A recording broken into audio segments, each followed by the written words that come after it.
Hola, ¿cómo están? Bienvenidos. Mi nombre es Saúl López Santizo. Tengo el gusto de presentar un estudio donde vamos a ver la importancia que tiene la guianza de Dios y el propósito de Dios en todo lo que hagamos, especialmente cuando el Señor hace milagros. Vamos a ver una lectura en el libro de los Hechos, capítulo número 9, del 32 al 54.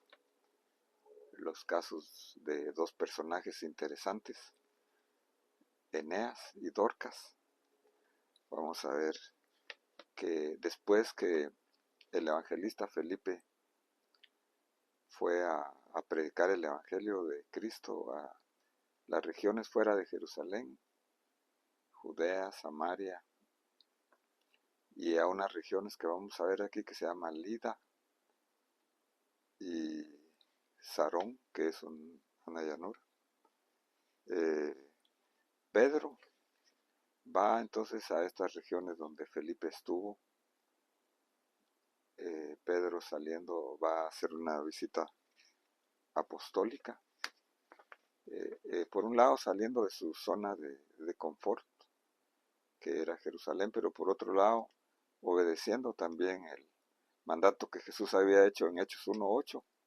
Me seréis testigos en Jerusalén, Judea, Samaria y hasta lo último de la tierra. Y mientras Pedro viajaba por todas aquellas regiones, vino también a los santos que vivían en Lida. Lida es una ciudad que está cerca de la orilla del Mediterráneo, a unos 55 kilómetros de Jerusalén aproximadamente.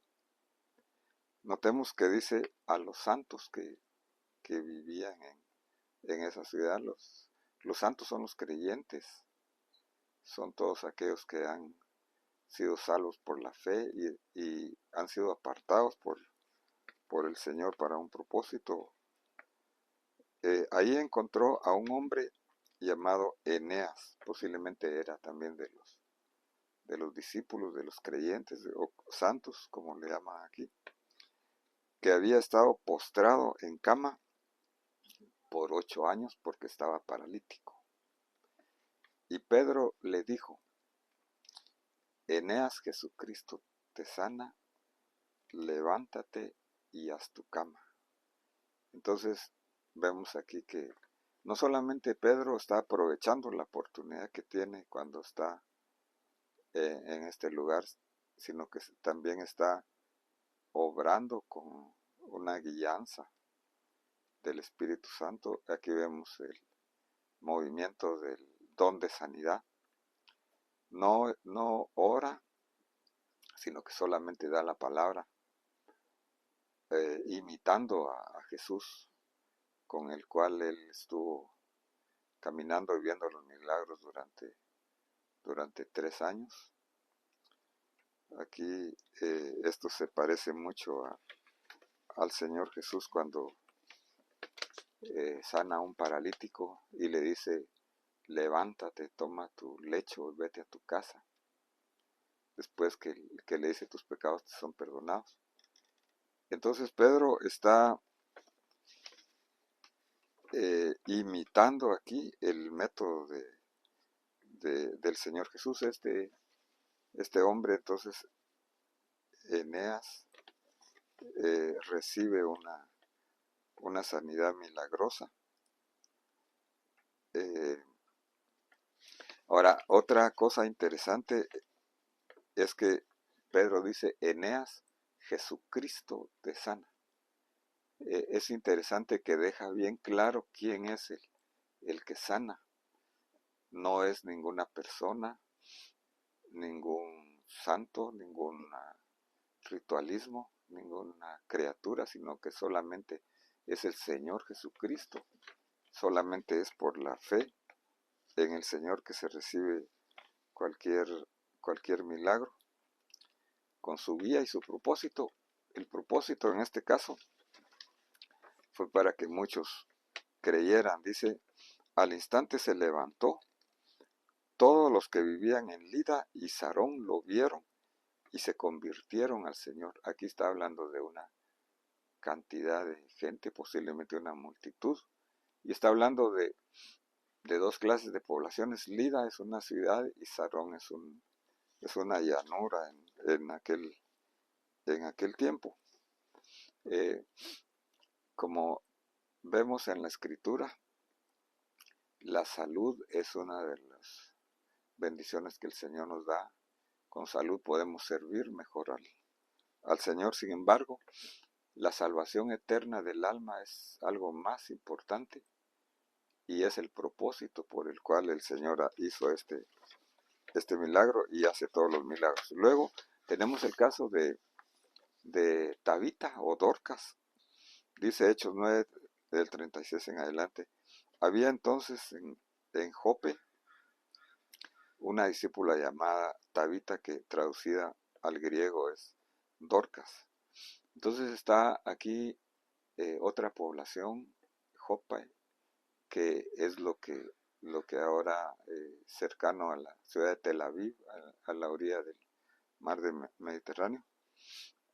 Y dice aquí que era una discípula.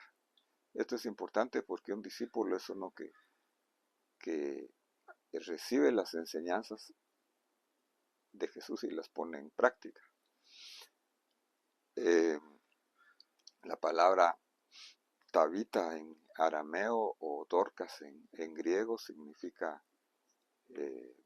gacela, que es un animalito que se caracteriza por su belleza y su gracia. Sin embargo, vamos a ver que esta discípula tenía una gracia especial. Dice, esta mujer era rica en buenas obras y caridad que hacía continuamente.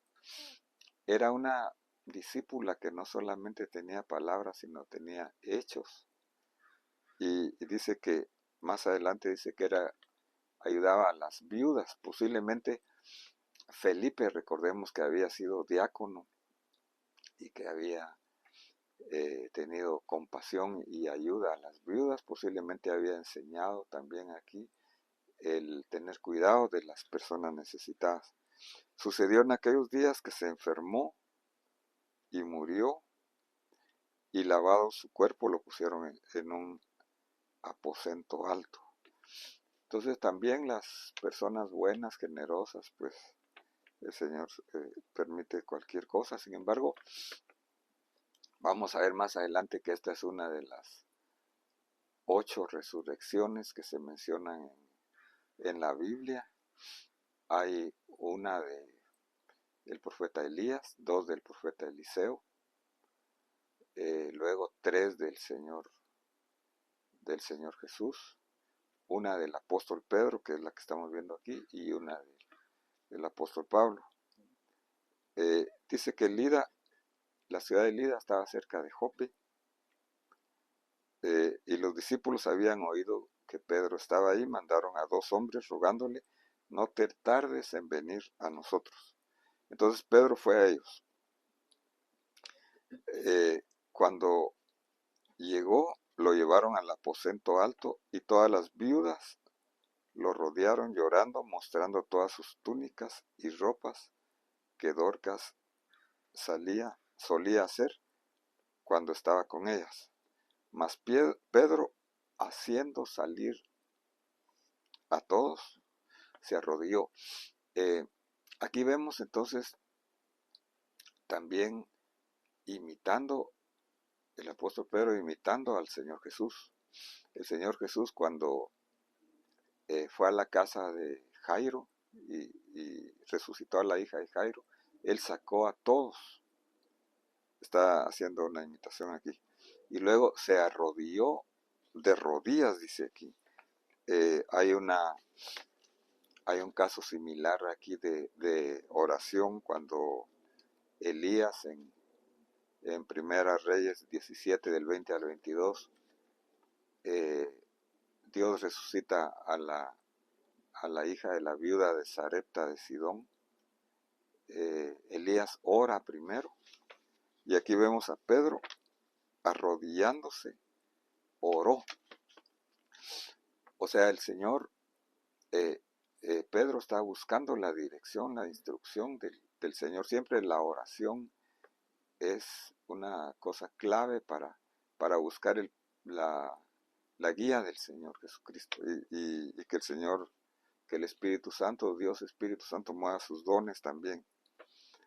Dice, volviéndose dijo, Tabita, levántate.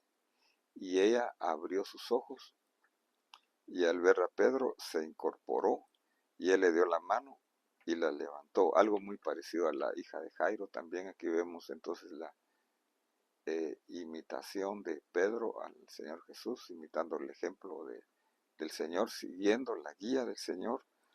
Y dice, llamando a los santos y a las viudas las presentó vivas. Aquí hay dos grupos, los santos y las viudas. Posiblemente las viudas no necesariamente eran creyentes.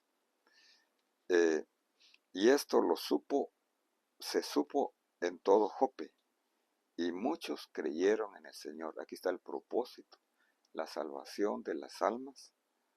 Y Pedro se quedó en Jope muchos días con un tal Simón Curtidor. Aquí el Señor está preparando ya también para lo que viene. Entonces, vemos aquí, ya para terminar, que el Señor resucitó a Tabita o Dorcas con un propósito determinado. Y vemos también por otro lado que no resucitó a Esteban cuando murió, no resucitó al apóstol Jacobo cuando murió también, pero Dios hace todo en su sabiduría, con un propósito, y el propósito final en estos dos casos fue que muchos creyeron en el Señor. Entonces, nosotros, ya para terminar, debemos de buscar salir de nuestro confort, predicar el Evangelio, buscar la guía del Espíritu Santo, aprovechando toda oportunidad que nos dé el Señor para orar por los necesitados, buscando la instrucción del Señor en oración, imitando a Dios, siguiendo, estar de acuerdo a la palabra de Dios. Debemos buscar que el Señor sea glorificado, siempre que muchos sean salvos, dejando que el Señor obre en su sabiduría, en su soberanía y en su gracia. Espero que esta meditación sea de bendición para tu vida, que tú puedas recibir la guía del Señor, que tú puedas recibir la motivación también para aprovechar toda oportunidad. Y recuerda que el Señor está siempre presente, dispuesto a salvar las almas, a sanar los cuerpos y para que nosotros le podamos servir. Te invito a escuchar otra vez, a ver este video, a escuchar los que vienen, a escuchar los anteriores. Y si no te has suscrito, hazlo haciéndole un clic a la campanita para recibir notificaciones.